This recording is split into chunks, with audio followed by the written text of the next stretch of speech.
Hello दोस्तों, इस video में हम संपत्ति अंतरण अधिनियम 1882 की धारा 10 का अध्ययन करेंगे। धारा 10 में अन्य संक्रामण अवरुद्ध करने वाली शर्त के बारे में बताया गया है। तो चलिए शुरू करते हैं। संपत्ति अंतरण अधिनियम 1882 की धारा 10 में अन्य संक्रामण अवरुद्ध करने वाली शर्तों के बारे में बताया गया है।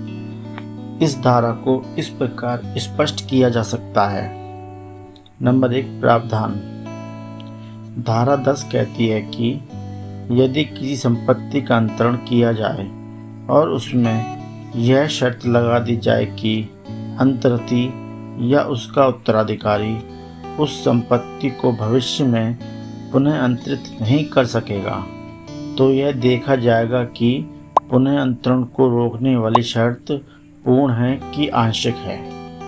यदि वह शर्त पूर्ण है तो शून्य होगी और यदि आंशिक है तो वैध होगी तथा अंतरण दोनों ही परिस्थितियों में वैध होता है।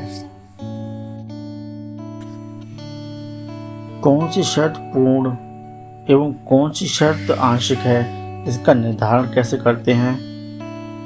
तो देखते हैं। कौन सी शर्त पुनः अंतरण पर पूर्ण प्रतिबंध लगा रही है और कौन सी शर्त आंशिक प्रतिबंध लगा रही है, इसका निर्धारण तथ्यों एवं परिस्थितियों के आधार पर न्यायालय करता है। दृष्टांत उदाहरण देख लेते हैं। जैसे ए बी को कोई संपत्ति अंतरित करता है और शर्त यह लगाता है कि बी उसे सी को नहीं बेच सकता।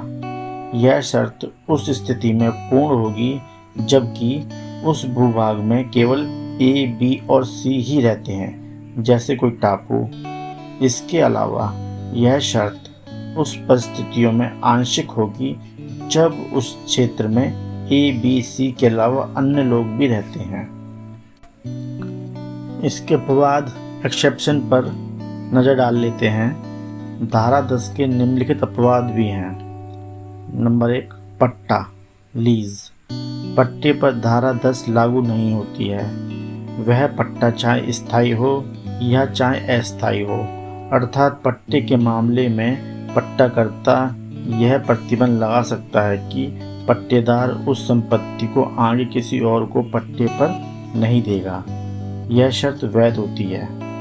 नंबर 2, विवाहित महिलाएं। यदि हिंदू, मुस्लिम या बौद्ध को छोड़कर किसी विवाहित महिला जैसे ईसाई, यहूदी आदि को संपत्ति अंतरित की जाए तो उसके पुनः अंतरण पर प्रतिबंध लगाया जा सकता है, क्योंकि इस मामले में धारा 10 लागू नहीं होती। अब आगे देखते हैं इससे संबंधित कौन कौन से वाद अर्थात केसेस आए हैं, उन पर नजर डाल लेते हैं। नंबर 1, माता प्रसाद बनाम नागेश्वर सहाय, 1925 प्रिवी काउंसिल। इस मामले में प्रिवी काउंसिल ने यह कहा कि पारिवारिक बंदोबस्त पर भी धारा 10 लागू नहीं होती।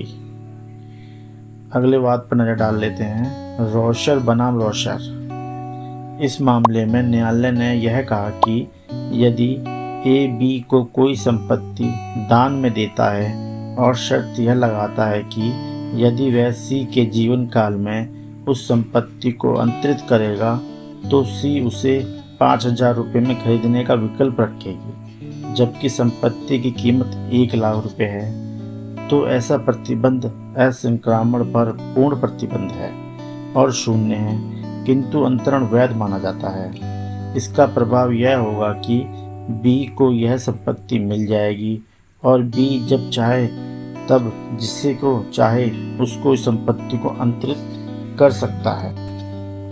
अगला वाद है रेनाल्ड बनाम तेरेंजी, प्रिवी काउंसिल। इस मामले में एक वृद्ध व्यक्ति को संपत्ति का अंतरण किया गया और अंतरणकर्ता द्वारा यह प्रतिबंध लगाया गया कि वह अगले 20 वर्षों तक इसका पुनः अंतरण नहीं कर पाएगा। न्यायालय ने इसे पुनः अंतरण पर पूर्ण प्रतिबंध माना और प्रतिबंध को शून्य घोषित करते हुए अंतरण की वैधता को स्वीकार किया। अगला वाद है मोहम्मद रजा बनाम अब्बास बांदी बीबी, प्रिवी काउंसिल। इस मामले में प्रिवी काउंसिल ने यह निर्धारित किया कि यदि सहदायिकों अर्थात साथ साथ दाय में हिस्सा प्राप्त करने वाले के बीच में यह समझौता हुआ है कि यदि एक सहदायक यदि अपने हिस्से की जमीन बेचना चाहता है तो उसे दूसरे सहदायक को ही बेचना होगा, तो यह शर्त वैध है और धारा 10 से प्रभावित नहीं होती। अगला वाद औलाद अली बनाम अली अख्तर 1927 इलाहाबाद हाई कोर्ट। इस मामले में विभाजन हुआ और विभाजन विलेख में यह शर्त लगाई गई कि अगर कोई सहदायक आवासीय गृह को बेचेगा तो वह परिवार से बाहर किसी व्यक्ति को नहीं बेचेगा। इलाहाबाद उच्च न्यायालय ने इस शर्त को वैध माना। अगला वाद है हरिराम बनाम राम आश्रय 2006 इलाहाबाद। इस मामले में इलाहाबाद उच्च न्यायालय ने यह कहा कि पारिवारिक समझौते पर धारा 10 लागू नहीं होती है।